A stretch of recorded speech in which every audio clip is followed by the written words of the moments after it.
Welcome back to the Redshirt Sophomore podcast, where we never sit out, except sometimes. But we are back. It's week 0 of college football. We are back. We are back. Okay. And by the way, look, we're not going to preview every game. We got 3 games we want to preview. Okay. But 3 games we're going to preview, like, genuinely, what a treat. You have new coaches everywhere, new quarterbacks everywhere. Tight spreads, games that were played last year that were really good. I mean, Memphis and UNLV, G6 programs that are going to be fighting for their chance at college football playoffs. I mean, boy, this is a treat, man. This is a treat. Sure, we don't get the ranked matchups that like everyone wants to see, dude. This is what we want in week 0. This is a not only just a warm up. This is it's gonna be awesome, man. So I am pumped. We are back. College football is here, and it's going to be with us for the next, 6 months, 5 months? Hell yeah. It's over. The offseason is over. It's the best 5 months of the year, without a doubt. And like you said, it is a really fascinating week 0. I think obviously we'll see. It'll be interesting to see the push in future years to week 0 and what that will look like, especially when you start if you start expanding the playoffs and all those things that happen with that. But anyways, right now and what we've had as week 0s, this to me is the most excited I've been for one ever, to be honest. And it's because of the multitude of good matchups. Stanford Hawaii is another game that's really fascinating as well. I believe they played last year or maybe the year before that, and had a really good game as well. UNC TCU, it will be previewing. NC State at Virginia, we'll be previewing. Memphis UNLV, a big time G5 game. UNC TCU, by the way, in Dublin, Ohio, not Ohio, Dublin, Ireland, which, by the way, has produced some fantastic football for us. So hopefully the weather's all right there. I know last year was kind of weird and all that stuff, but a lot of good storylines, a lot of things to talk about. And boy, football's back. We can stop the bullshit, stop with the previewing and whatever. And we love doing that. But now it's actual football time, and we get to talk about the best sport on earth. It is the greatest sport there is. And it has the greatest teams, the greatest coaches, the greatest fans, most importantly. Most importantly, the greatest fans. That includes you guys watching this video. So we appreciate you being here. If you do like our content, we do have a rule. If you like it, then you have to do like the video. That is what it is. Helps us out. And maybe it'll help you out too, because you'll get more of our videos in your algorithm, but more college football content. So that's what we would want to see from you guys. All right, simple rule. Okay. But let's get started. Okay. We have our first game that we're going to preview in the 2026 season. Let's start with Bill Belichick versus Sonny Dykes. UNC against TCU. Boy. Dublin, Ireland. I want to take the over in this game, but I can't do that. When you're going across oceans, you can't be taking overs, But I look at this game, CD, and UNC got a lot of slack for being the bad team that they were last year. But we've talked about it, right? We previewed them. There are some spots in their roster that we feel like have improved. Their offensive line, as the season went on last year, significantly improved. And TCU, they're a pretty solid roster, but they got their question marks as well, including at the quarterback position, who might be pretty good.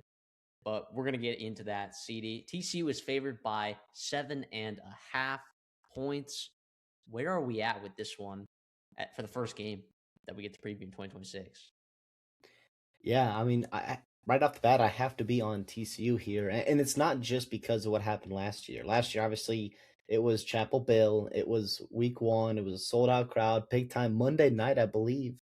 I remember that vividly because we were in the middle of recording our week 2 previews kind of during that game, and I was kind of watching it as it was going on and checking it in between. And it was bad. And well, we started like midway through, I think, the first quarter. And at that point, it was still a game. And you had what was almost like you couldn't script it any better was the first drive of the game. And North Carolina and Gio Lopez just shreds TCU. And I was like, holy sh! I think everyone was like, Chapel Bill, let's fucking go. He's here. Excuse my language, but and then obviously it just went downhill in ways that North Carolina fans could never imagine.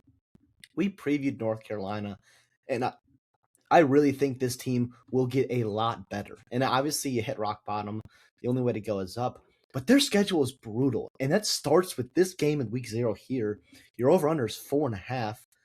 You got 2 bye weeks in September. You're working in a quarterback coming off a big time PCL tear in Billy Edwards, who gets the nod. And you got a TCU team that quietly was a really good football team last year, right? This was a team that they won 8 games in the regular season. They won 9. They beat a good USC team in the bowl game. Ken Seals had his magic and his stamp on his Horned Frog career. But I'm gonna be on TCU here. I think I'm really excited to see. I know I'm really excited to see the quarterback. They're breaking him in, Jaden Craig. That's the Harvard transfer. This guy's legit here. He's not your typical FCS transfer coming up a level where maybe he's undersized and maybe he's a little bit frisky. This guy's 6'3", 230 pounds. He can throw the ball. He was Walter Payton finalist last year, which is the FCS version of the Heisman Trophy. He was a legit 4-star in the portal. Like, this was a guy that had options, and he's got real talent. And I am excited to see TCU has done a fantastic job developing quarterbacks as it has been under, with this regime here in Sonny Dykes. So I'm going to be on TCU minus 7.5. That's what my pick will be. Am I crazy to do that? No, I think I'm going to be right there with you. But to say that, North Carolina doesn't have anything going for them is, I think, a little bit misleading.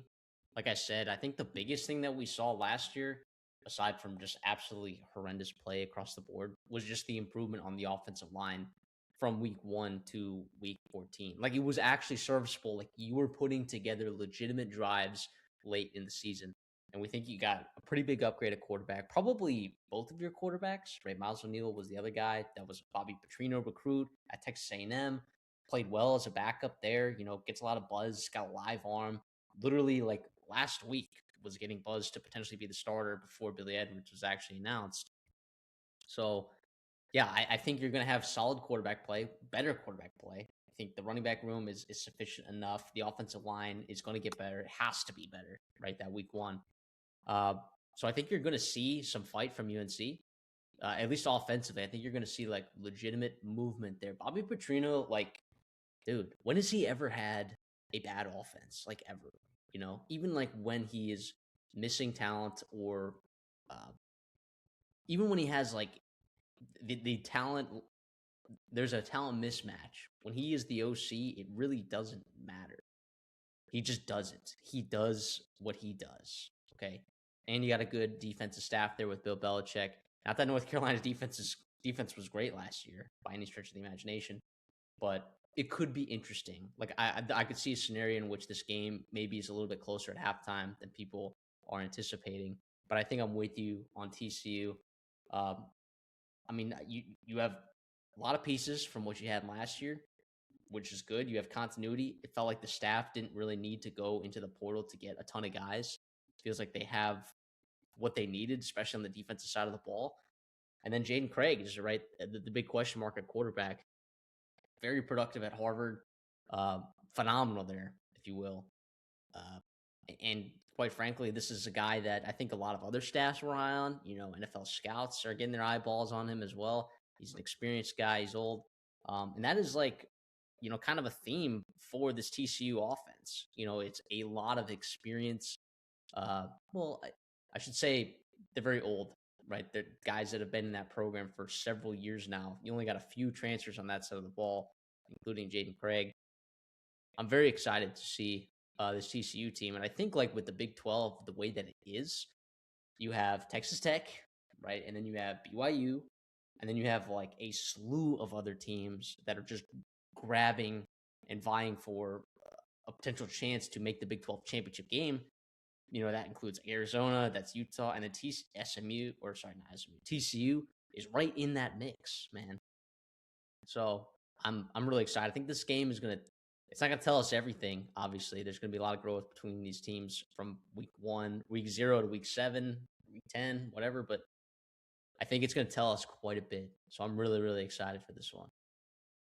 Yeah, and you almost get to go a little bit of strength on strength, I think, with UNC and what Bobby Petrino is describing a power running game. And we think an improved, continually improved offensive line and a good running back room that UNC has. And a really fun tight end room, too. You have to throw them in there with the blocking versatility that they have versus the defensive line that TCU's returning. And just about everyone is coming back. And it should be a good group. Now, TCU on their end, they're going to have to replace a couple of stars on both sides of the ball. Eric McAllister was a stud, was an absolute stud. TCU fans understand that, right? I don't think he got enough praise and love all throughout college football for his whole career, back at Boise State, too. He was incredible. And then on defensively, you're losing Caleb Elamzor as well as Bud Clark in the secondary. So it's not like this TCU team. Jacob Fields, right, who was your big time get in the portal, dismissed from the team at safety. So, yeah. Yeah, even lacking depth there too. So it's not going to be easy. And like you said, it's just tough going overseas. You just never know how it'll be. That's why I'm not going to be able to make a play on TCU. I like to think they're going to win and probably cover. But again, it wouldn't surprise me if we see something similar. I'm not saying the seasons are destined like that was a couple of years ago, but Georgia Tech and Florida State, if you remember that, right? It was just a fascinating game and almost like played into the strength of the underdog, which UNC is in here. So who knows here? Obviously, both teams had opposite seasons last year. Both teams played each other, and TCU clobbered them. But again, a fantastic rematch opportunity for the college football to get broadcasts all throughout Europe and stuff like that. And it's obviously growing the game and all that for the good stuff that comes with this. But should be a fantastic way to open up the 2026 college football season. Also, too, one more thing that I want to mention. Dublin has been very kind to physical football teams. And let's be very clear, North Carolina was not classified as a physical football team a year ago. Okay. But you look at some of what they've invested in the portal on the offensive line, and you're like, oh, there's some like real size here on the offensive line. So that aspect of it could get interesting. And like if you see a physical UNC football team this week 0, sure, it might not be enough to win this football game, but that would give me a lot of confidence for what their schedule looks like in the ACC moving forward. Right? Because it felt like last year, early on in the season, they were just getting mauled and out physical and penalties. I mean, everything was bad, right? So if you give me something here in week 0 that says, okay, this UNC team might be a physical football team, I think that could give, like we believe TCU is going to give Big 12 teams a lot of problems. Who knows what North Carolina what kind of problems they're going to be giving other teams in the ACC this upcoming season. Moving on to the second game that we are going to preview this week. This was a game last year that was played in Carter Finley. NC State versus Virginia. Okay. They're going to Charlottesville, unlike last year, right? Well, home and home there. This game was unbelievable last year. You had explosive runs from Jamari Taylor. You had Hollywood Smothers going nuclear. CJ Bailey was dynamic on the ground. And Chandler Morris was just managing a nice football game there up until the end when he threw that pick inside the red zone. This game was awesome last year. Okay, but when we look at these two rosters, I think there's some glaring differences about them. Okay, Virginia, on one hand, feels like that there's a lot of continuity along the line of scrimmage. And the supporting cast, it feels like, even though you lose Trell Harris, the supporting cast feels pretty sufficient for what you're surrounding, new transfer quarterback Bo Pribula with. Whereas like CJ Bailey, we've talked about this in our previews. We're not sure if like CJ Bailey is a star. He is a very good quarterback, but did you surround him with enough talent? I think that question has to be answered, right? And with Virginia, especially, you don't have a lot of questions on the offensive line at all because it was great last year. You return most of those guys again. Plus, you get a guy back who was hurt all last year that was supposed to start or be a key contributor. I mean, it. I understand why this line here for Virginia uh, is at 5.5. I get it. I totally understand.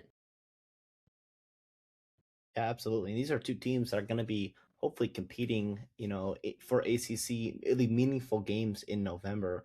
Obviously, Miami, everyone seems to be putting them in their own category, rightfully so. You see the talent on that roster. You see the reports about the money spending and the difference between them and everyone else in that conference being a tier of their own. But these two teams are pretty sneaky. Virginia was a team that was right there at the end of the year. They were in the ACC title game.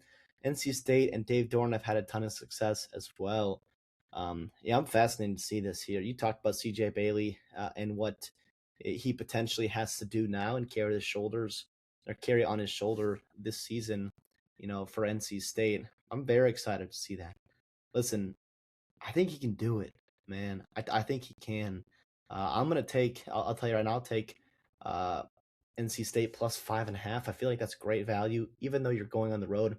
Remember, this game was originally supposed to be, I believe, in Brazil, if I'm not mistaken. So Was obviously, uh, tough that you have to add an extra road game if you're NC State. But I kind of talked about this in the preview when we talked about NC State as a team. It almost takes the weird out of it. International games, going traveling far away, etc. Like it becomes a little bit more about things, not the game, right? And you get weird results. This one probably will be played a little bit more straight up. So I think that honestly it favors NC State, in my opinion here. I think they're pretty damn good, and I think they'll get it done. And I'll take 5.5 as well. I think there were a couple key things that made Virginia a very good football team last year, and it helped them win. A lot of those games, uh, especially some of those close ones. One, it was like the rushing attack with Jamari Taylor, who's not there anymore, and the offense line being really good, which still is there. Okay. I also think that, they were one of the best third down teams in the country on both sides of the football, offensively and defensively. Okay. To say that Chandler Morris didn't have anything to do with that would be absolutely blasphemous. Chandler Morris was a very good quarterback for Virginia last year. And getting Bo Pribula in the portal, and even Eli Holstein, right? But Bo Pribula, that is a good get in the portal. I'm not saying you're downgrading there. I'm just saying let's be careful, right? About, just assuming that Bo Pribula is going to have that same kind of production or same kind of management skill as Chandler Morris had, and the ability. Now, Bo Pribula, a little bit more athletic, might be able to make something happen on third downs. But they were so effective on third down. In this game last year, they were 13 of 19 on third down. It kept them in the game. They were just moving the ball um, up until the end right there where he threw a pick. Chandler Morris was very good for them last year. And then also defensively, wildly underrated football team on the defensive side of the ball. And when you're looking at it in 2026, I think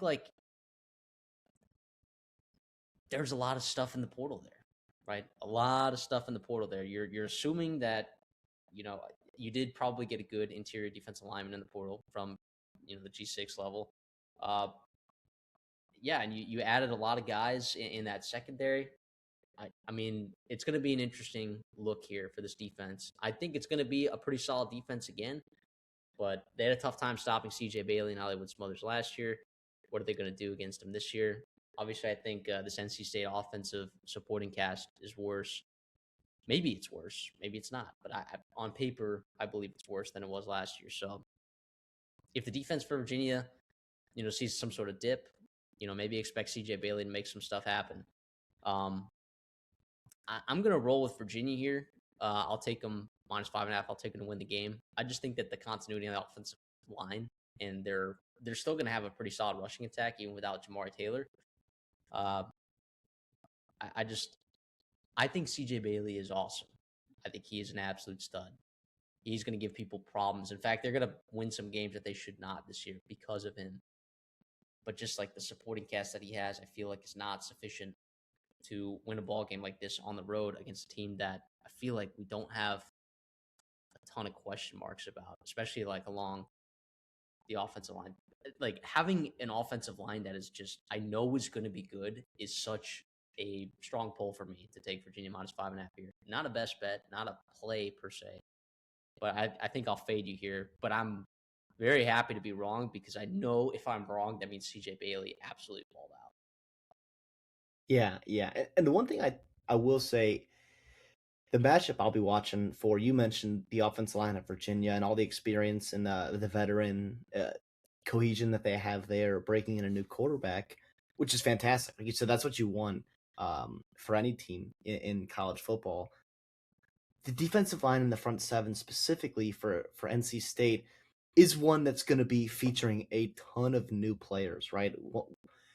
You lose, like, I think 3 of your starters on the defensive line. You lose Caden Fordham, right? You got a couple of new transfers coming in at the linebacker position. Harvey Dyson going to be on the edge there. A lot of question marks, I think, can be answered about the upside and the ceiling of this team. Obviously, those guys can get better throughout the season. We see that all the time in college football. Teams start peaking in October and November. But if they come out here and they hold their own against a really, what we think is going to be a good offensive line in Virginia, that will be really, really telling. You pair that front seven potential, right, with, I think, a defensive back that's really talented, which, no surprise there. NC State's got a talented secondary, at least players in it. We'll see how they come together. That is really dangerous. A lot has been made of, we talked about it with CJ Bailey and the skill positions. Yes, very valid, and that's one thing I'm concerned about as well. But I think this staff and I think Dave Doran is going to almost go back to, hey, we got a stud quarterback, great, but we also need to fix our defense, and our defense can't be letting us down this year. Otherwise, we're in real trouble because we don't have the wide receivers, we don't have the weapons probably to keep us in shootouts like sometimes we have on ourselves in last year. So that's the last thing I got, but it'll be a fascinating game. This one actually is a conference game, so it will count in the standings for the ACC. And both these teams will have a big time boost to their ACC outlooks if they get this one done. The last game we're going to preview for this week 0 slate. And by the way, that doesn't mean you shouldn't be watching other games because there are plenty of other games that are going to be awesome, but this is the last one we're going to preview. All right. Memphis at UNLV.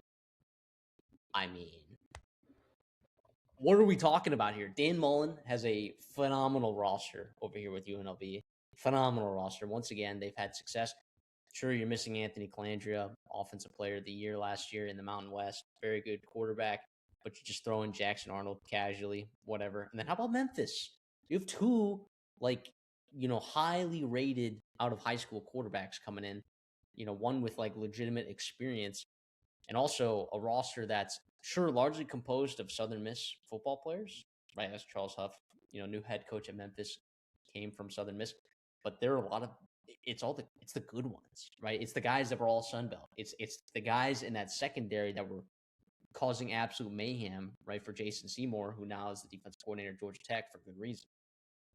So I think that there's reason to be excited about both of these teams, both of these rosters, both of these coaching staffs everywhere, man. And also too, like, you want to talk about a like linchpin game in terms of what the college football playoffs are going to look like. Yeah, okay, you have 2 G6 schools at the top of their individual respective conferences that you are going to be matching them up, right? Like when a winner of the American and the winner of the Mountain West, right, come out, like, whether it's UNLV or New Mexico or Boise State, and the American, whether it's, Memphis or FAU or Navy, whatever it is, like, you're going to be matching, you're going to circle this game, and you are going to use that as a litmus test, to kind of figure out the landscape of these G6 schools, and how the conferences stack up against each other. So this is a very important game. It's just happening in week 0 with new coaching staff for Memphis. So I'm stoked for this game, CD. Yeah, a little bit more about the context and the meaning of this game. You look at both these two teams' schedules, and they've got 2, I would call them games that you should circle, or quality games, things that will be factored into the college football playoff committee. And not that everything is about the college football playoffs. I understand that that's just a part of it. And the reality of this game is that it's probably going to play a role in that. We love our conference races here, especially in the G5. We think that means a ton at the Redshirt Sophomore. But UNLV gets Memphis and North Texas, right? And then Memphis gets UNLV, obviously, and Boise State on the road. And I think UNLV also plays Cal. So, like, they're all going to have options to strengthen a resume. And specifically for UNLV, the Mountain West gets a lot worse this year, right? And so does the American, in my opinion. The American just loses a lot of coaches. 1,000%. And the Mountain West loses a lot of teams that were at the upper echelon of that conference. So it is those out of conference games all of a sudden become massive resume builders. And assuming that these two teams are, well, knowing that these two teams are very close, if not the top in the class of their conference this year, especially preseason wise, it's a massive game, and it's not really getting talked about enough. Like you said, Dan Mullen, Charles Huff, we've got a ton of storylines, players that are going to be playing in this that are coming back, redemption stories on both sides for the quarterbacks here. You got NFL talent all over this field. It's fantastic. All right, I'll start with the Memphis side because I think I know which way you're going to go. I'm on Memphis. Give me Memphis to win. Give me them +4.5. All right. Here's what I like about Memphis. Okay, the quarterback situation. All right. Sure, UNLV has a very good quarterback, but there's a real chance that Memphis has the actual quarterback edge in this game. There's a real chance of that actually being the case. Okay, so Memphis, obviously, they lose Brendan Lewis from last year. Okay, but wasn't part of that Charles Huff regime, anyways, and he played phenomenal with Ryan Silverfield.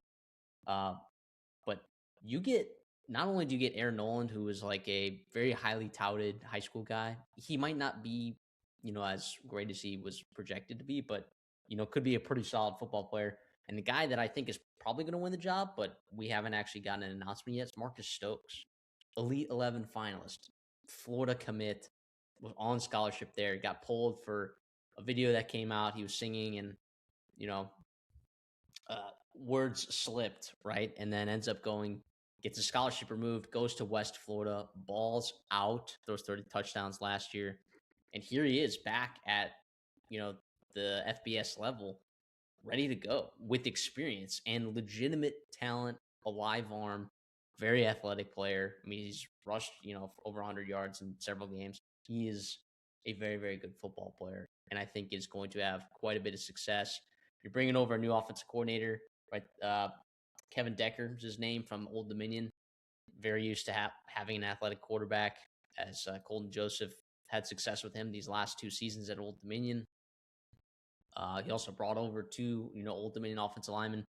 And then the guys, too, that Charles Huff brought over, which, by the way, I'll get to the defense in a sec, but let's just get there now. Southern Miss, like, defensively, okay, they forced lots of turnovers. They caused lots of havoc. They generated negative plays like nobody's business in the Sun Belt, all right?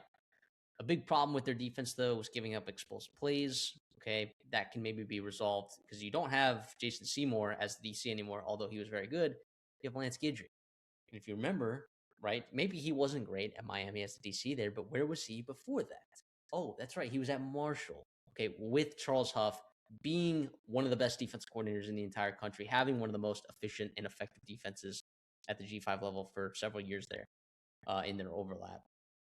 So, yeah, I'm a big fan of that hire at DC, them reuniting together back again. But also on the defensive side of the ball, you got, all Sun Belt first team defensive end, Tipton coming back. The secondary, it's Foster and Foster. Sure, Josh Moden is not coming back from Southern Miss. He's off to the NFL, but like legitimate, like all conference guys there. And then also another quarterback, Anthony Richard. It's pretty solid as well. Michael Montgomery, you get a linebacker who was second team all Sun Belt. So like the Sun Belt, the Southern Miss players that you were bringing, right? Which, by the way, this is how Charles Huff had success going from Marshall to Southern Miss. Is like, oh yeah, he brought all of those, all Sun Belt players from Marshall to Southern Miss. He's going to be bringing all of those all Sun Belt players to Memphis here. So I'm excited for what the defense will look like. There's still some questions for me up front, from stopping the run, and you're going to have to because UNLV's Jaden Thomas is an absolute dog, and that offensive line is pretty good. But I think defensively, you're going to be causing a lot more havoc. I think you might be giving some problems to Jackson Arnold, once again, with how aggressive they're probably going to be playing with Lance Guidry at DC.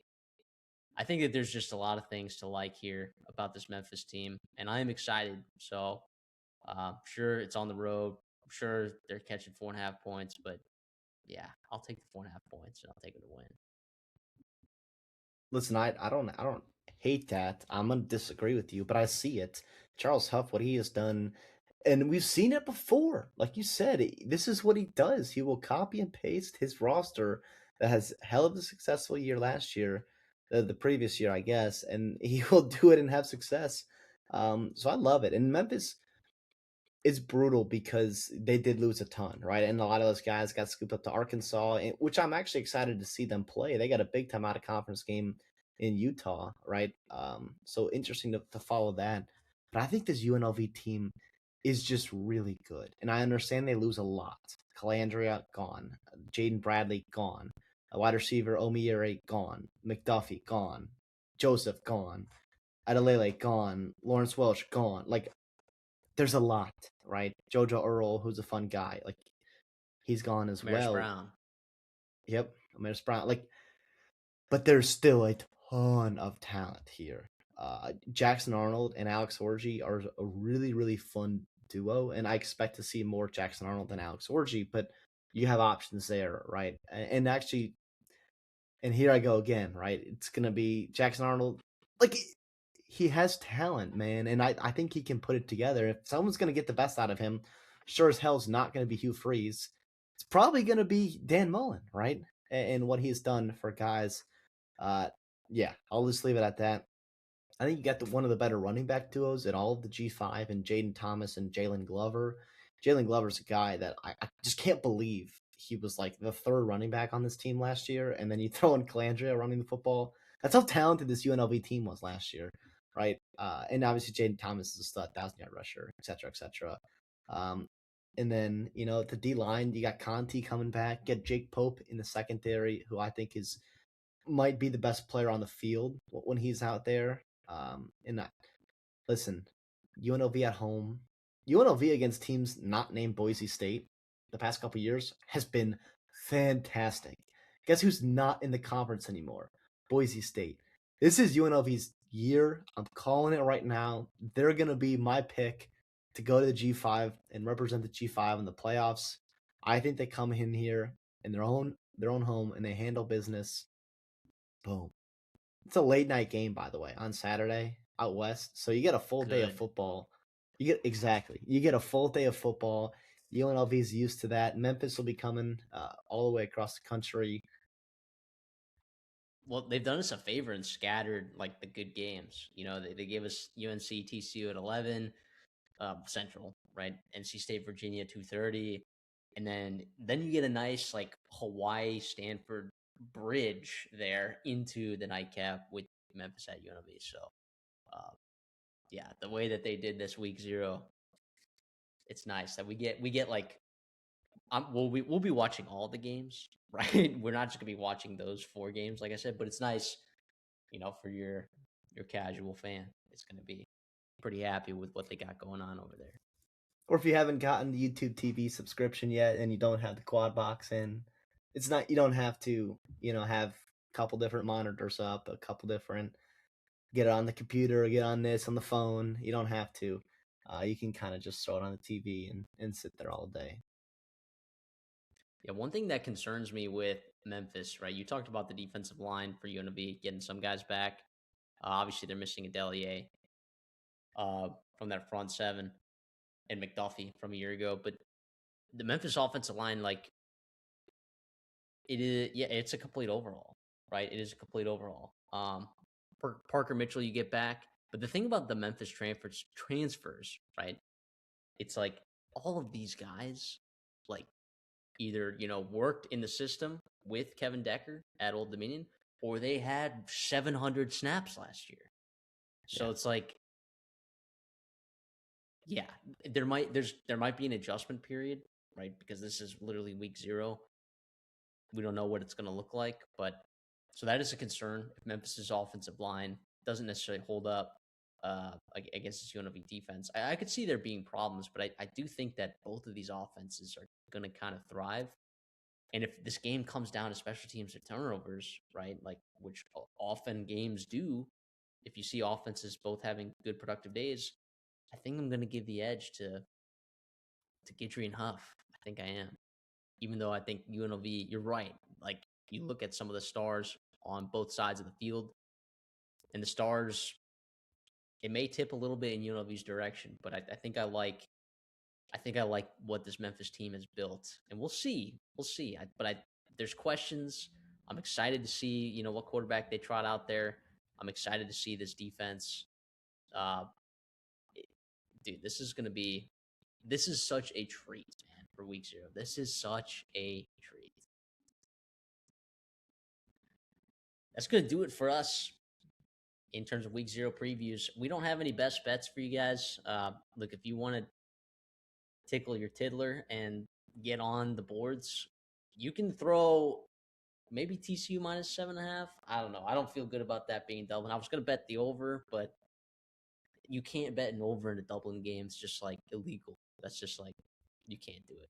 So I don't know. I don't have anything. I know you don't have anything for that. I think we're just gonna enjoy this week 0 of football, and then we'll get to our best bets, which we absolutely murdered, and our dirty dogs, which we absolutely murdered last year. Murderers row once again, just going up on the year.